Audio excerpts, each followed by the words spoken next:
आदिवासी कुटुंबातील 9 जणांना अन्नातून विषबाधा. बुरशी आलेले अन्न खाल्ले. चिमुकल्या बहीण भावाचा मृत्यू. जळगाव जामोद तालुक्यातील घटना. जळगाव जामोद तालुक्यातील दादुलगाव येथे अतिशय दुःखद प्रकार समोर आला आहे.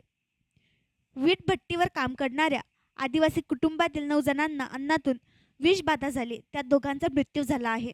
मृत्यू झालेले दोघे चिमुकले सख्खे बहीण भाऊ आहेत. उर्वरित 6 जणांना अकोला येथील शासकीय रुग्णालयात हलविण्यात आले आहे. जळगाव जामोद तालुक्यातील दादुलगाव गावाशेजारी असलेल्या शिवचरण घ्यार यांच्या शेतात वीटभट्टी फॅक्टरीत वेगवेगळ्या भागातील नातेवाईक असलेले 3 ते 4 आदिवासी कुटुंब काम करतात. ते शेतातच वास्तव्याला आहे. 22 सप्टेंबरच्या रात्री 9 जणांना विषबाधा झाली. या घटनेची माहिती मिळताच तालुका आरोग्य अधिकारी डॉक्टर उज्ज्वला पाटील सहकाऱ्यांसोबत घटनास्थळी दाखल झाल्या.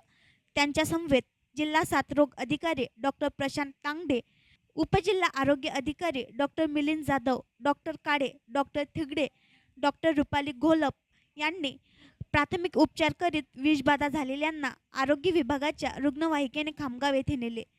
रोशनी सुनील पावरा, अर्जुन सुनील पावरा व बहीण भावांचा खामगाव येथील सामान्य रुग्णालयात उपचारादरम्यान मृत्यू झाला. तर इतर 6 जणांना अकोला येथे हलविण्यात आले आहे.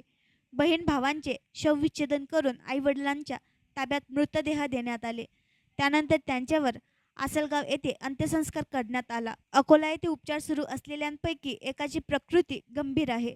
घटनास्थळावर आरोग्य विभागाची टीम गेली असता खाद्यपदार्थावर बुरशी आलेली अन्न सेवन केल्याने विषबाधा झाल्याचे समजते. मात्र शवविच्छेदन अहवालानंतर विषबाधा झाल्याचे खरे कारण समोर येईल.